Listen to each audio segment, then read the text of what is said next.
శరీరంలో ఏదైనా తగినంతే ఉండాలి. పరిధి మించినా తక్కువ ఉన్నా సమస్యలు ఏర్పడడం ఖాయం. కాలేయం లాంటి భాగాల విషయంలో మరిన్ని జాగ్రత్తలు అవసరం.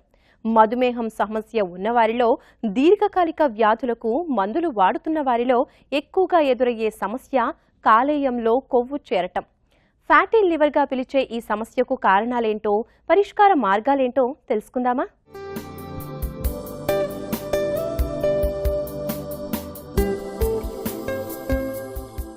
ఆహారాన్ని ప్రోటీన్గా, కొవ్వుగా, పిండి పదార్థాలుగా మార్చి శరీరానికి అందించే బాధ్యత మొత్తాన్ని కాలేయం నిర్వహిస్తుంది. సహజంగానే కాలేయంలో కొంత శాతం మేర కొవ్వు ఉంటుంది.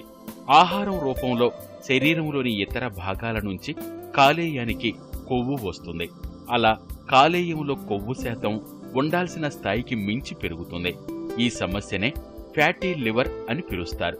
ఫ్యాటీ లివర్ సమస్యలో కాలేయ కణాల్లో కొవ్వుతో పాటు ట్రైగ్లిజరైడ్ కణాలు వచ్చి చేరతాయి.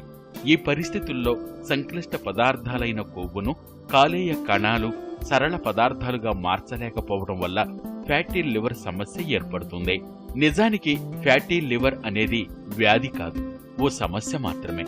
ఇది ప్రమాదకరమైన సమస్య కూడా కాదు. అయితే కాలేయం బరువు కన్నా 10% మేర కొవ్వు పెరిగితే అనేక దుష్ఫలితాలు ఎదురవుతాయి. కొవ్వు శాతం అధికంగా ఉండటం వల్ల కాలేయంలో వాపు కనిపిస్తుంది. ఫలితంగా కాలేయం పనితీరు మందగిస్తుంది. ఫ్యాటీ లివర్ డిసీజ్ అంటే లివర్లో ఫ్యాట్ చేరుకున్న దాన్నే మనం సింపుల్గా ఫ్యాటీ లివర్ డిసీజ్ అని చెప్తాం. దీంట్లో మెయిన్గా 2 రకాలు ఉంటాయి. ఒకటి ఏంటంటే లివర్ నిండా ఫ్యాట్ చేరుకుని దానివల్ల ఇబ్బంది లేకుండా రొటీన్గా ఉండటం ఒకటి. 2, ఈ లివర్లో ఫ్యాట్ చేరుకోవటం వలన లివర్ డ్యామేజ్ అయ్యి దానివల్ల ఏమవుతుందంటే లివర్ ఫెయిల్యూర్ అవటం 2వ కేటగిరీ. సో దీంట్లో first category non alcoholic fatty liver disease వలన యూజువల్గా ఏంటంటే మేజర్ ఇబ్బందులు ఏమి ఉండవు. ఇక 2వ కేటగిరీ నాన్ ఆల్కహాలిక్ స్టేటోహెపటైటిస్. దీంట్లో చాలామంది ఏంటంటే స్లోగా ఈ లివర్ డ్యామేజ్ ముందుకెళ్తా ఫర్దర్గా లివర్ ఫంక్షన్ దెబ్బతిని వాళ్ళు లివర్ ఫెయిల్యూర్ ఫీచర్స్ ఆ ఇబ్బందిని రావచ్చు. అండ్ కొంతమంది లివర్ ట్రాన్స్ప్లాంట్కి కూడా వెళ్ళే అవకాశం ఉంటుంది. ఈ ఫ్యాటీ లివరు దీనివల్ల వచ్చని చెప్పడం కష్టం అవుతుంది మనకి. ఆల్కహాల్ ఒక కారణం లివర్లో ఫ్యాట్ రావడానికి. కొంత జెనెటిక్ అవ్వచ్చు, కొంత మన ఆహార అలవాట్లు అవ్వచ్చు, లైఫ్ స్టైల్ అవ్వచ్చు. ఏదేమైంది వీటి వల్ల కొంతమందికి లివర్లో ఫ్యాట్ చేరుకుంటుంది. దీన్నే మనం ఫ్యాటీ లివర్ డిసీజ్ అంటాం. ముఖ్యంగా మనం చూసేది ఏంటంటే ఒకటి ఒబిసిటీ అంటే లావు ఉంటాం. డయాబెటీస్ వలన కూడా కొంత లివర్లో ఫ్యాట్ చేరుకుంటుంది. సో ఈ 2 మనకు మెయిన్ కారణాలు. ఫ్యాటీ లివర్ సాధారణంగా 2 రకాలుగా ఉంటుంది. ఇందులో మొదటిది ఆల్కహాలిక్ ఫ్యాటీ లివర్. ఆల్కహాల్ అధికంగా తీసుకునే వారిలో ఇది కనిపిస్తుంది. రెండవది non alcoholic fatty liver. Alcohol అలవాటు లేకపోయినా బరువు ఎక్కువగా ఉండేవారిలో, షుగర్ వ్యాధితో బాధపడే వారిలో ఇది కనిపిస్తుంది. ఒక్కోసారి అధిక బరువు లేకపోయినా వంశపారంపర్యంగానూ వివిధ రకాల మందులు వాడటం వల్ల కూడా ఫ్యాటీ లివర్ సమస్య ఎదురవుతుంది. వ్యాధి తీవ్రత ఎక్కువ లేనప్పుడు దీన్ని గుర్తించటం చాలా కష్టం. లక్షణాలు తీవ్రమైనప్పుడు కాలేయంలో వాపు, హెపటైటిస్, సిరోసిస్ వ్యాధులు మొదలవుతాయి. కొన్నిసార్లు కామెర్లు, ఉదరంలో కుడివైపు నొప్పి, వాపు, జ్వరం లాంటి లక్షణాలు ఎదురవుతాయి. గర్భవతుల్లో ఈ వ్యాధి తీవ్రత వల్ల వాంతి వచ్చినట్లు అనిపించటం, ఆకలి లేకపోవడం, నొప్పి లాంటి సమస్యలు ఎదురవుతాయి. ఫ్యాటీ లివర్ సమస్యకు అనేక కారణాలు దోహదం చేస్తాయి. ఇందులో ప్రధానమైంది ఆల్కహాల్ తీసుకోవడం. ఎక్కువగా ఆల్కహాల్ తీసుకునే వారిలో ఈ సమస్య త్వరగా మొదలవుతుంది. అధికంగా బరువు పెరిగిన వారికి ఫ్యాటీ లివర్ సమస్యలు ఎక్కువగా ఉత్పన్నమవుతాయి.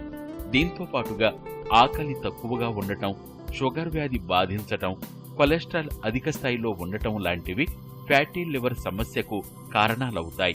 కొన్ని రకాల వ్యాధులకు సంబంధించిన ఔషధాలు వాడటం, ముఖ్యంగా గర్భ నిరోధక మాత్రలు, నొప్పులకు సంబంధించిన ఔషధాలు లాంటివి లివర్పై తీవ్ర ప్రభావాన్ని చూపుతాయి. దీంతో పాటుగా కుటుంబ నేపథ్యం కూడా ఒక కారణమే. రక్త పరీక్షల ద్వారా ఫ్యాటీ లివర్ ఉందో లేదో అనే విషయాన్ని గుర్తించవచ్చు. లివర్ బయాప్సీ సైతం ఫ్యాటీ లివర్ స్థాయిని తెలియజేస్తుంది. ఫ్యాటీ లివర్కి స్పెసిఫిక్గా కంప్లైంట్స్ అంటే ఏమి ఉండవు. మనకి అనుమానం వచ్చినప్పుడు మనం ఫస్ట్ చేసే టెస్టే అబ్డోమినల్ అల్ట్రాసౌండ్ అబ్డోమెన్ తోటి మనం లివర్ని చూస్తాము, లివర్ సైజ్ చూడటం, అలాగే లివర్ కంపోజిషన్ ఎలా ఉంది. ఇవి ఏంటంటే అది ఈ ఫ్యాట్ జరుగుతున్నప్పుడు అది కొంచెం బొరైట్గాను క్లియర్ తెలిసిపోతుంది తేడా ఉందని. ఇక బ్లడ్ టెస్ట్లో ఏంటంటే మనం ఒక ఎల్ఎఫ్టీ చేస్తాం. ఎల్ఎఫ్టీ చేసి లివర్ ఫంక్షన్ టెస్ట్లో SGOT, SGPT ఇవి కనుక రైజ్ అయితే దాన్ని యూజువల్గా మనం నాష్ కింద తీసుకుంటాం. నాష్ అంటే ఏంటి? నాన్ ఆల్కహాలిక్ స్టేటో హెపటైటిస్, అంటే లివర్ డ్యామేజ్ ఉన్నట్టు లెక్క. ఈ ఫ్యాటీ లివర్ ట్రీట్మెంట్ ఏంటంటే మన లైఫ్ స్టైల్ మోడిఫికేషన్. ఈ అన్సాచురేటెడ్ ఫ్యాటీ యాసిడ్స్ ఎక్కువ ఆహారం తీసుకోవాలి. సో మనకి కామన్ కారణం ఒబిసిటీ, డయాబెటీస్ కాబట్టి ఆ రెండు కూడా జాగ్రత్తగా మనం మేనేజ్ చేసుకోవాలి. ఈ డైట్ వచ్చేప్పటికి ఏమవుతుందంటే మనకి అన్సాచురేటెడ్ ఫ్యాటీ యాసిడ్స్ ఎక్కువ ఉన్న డైట్ అయితే కొంత హెల్ప్ఫుల్ ఉంటుంది ఫ్యాటీ లివర్కి. ఇక మెడికేషన్ వచ్చేప్పటికి ఏంటంటే ఆ వచ్చిన ఇబ్బందులకి సరిపడా మందులు వాడుకోవడం తప్ప స్పెసిఫిక్ మెడిసిన్స్ లేవు. ఇక ఫ్యాటీ లివర్ వలన కానీ నాష్ వలన కానీ లివర్ ఫెయిల్ అయినప్పుడు ఆ లివర్ ఫెయిల్యూర్ మేనేజ్మెంట్ మనకి ఇంపార్టెంట్. అంటే లివర్ ఫెయిల్ అయితే దాని దగ్గర మందులు వాడుకోవాలి. సివియర్ కేసుల్లోనూ అడ్వాన్స్ కేసుల్లో ఎప్పుడైతే లివర్ మొత్తం ఫెయిల్ అయిందో వాళ్ళకి లివర్ ట్రాన్స్ప్లాంటేషన్ ఆప్షన్ ఉంటుందన్నమాట. ఫ్యాటీ లివర్ సమస్య తగ్గాలన్నా, అసలు రాకుండా అదుపులో ఉండాలన్నా ఆహార నియమాల్లో క్రమబద్ధత తప్ప మరో మార్గం లేదనేది వైద్యుల అభిప్రాయం. మనం తినే ఆహారాన్ని శరీరానికి తగ్గట్టుగా మార్చే బాధ్యతను వహించే కాలేయం ఆహారంలో ఏ చిన్న సమస్య వచ్చినా ప్రభావితం అవుతూ ఉంటుంది. ఈ సమస్య రాకుండా ఉండాలంటే ఆహారంలో మసాలా పదార్థాలను బాగా తగ్గించాలి. కొవ్వు పదార్థం తక్కువగా ఉండే ఆహారం తీసుకోవాలి. చల్లని వస్తువులకు వీలైనంత మేర దూరంగా ఉండాలి. వేపుళ్లు తగ్గించాలి. పులుపు పదార్థాలు తినకూడదు. కూరగాయలు ఎక్కువగా తీసుకోవాలి. ఒకవేళ సమస్య మొదలై ఉంటే ఆహార నియమాలతో పాటు సరైన ఔషధ సేవనం వల్ల ఈ సమస్య నుంచి పూర్తి పరిష్కారం పొందవచ్చు. అధికంగా బరువు ఉన్నవారు క్రమంగా బరువు తగ్గటం వల్ల ఈ సమస్య నుంచి బయటపడవచ్చు.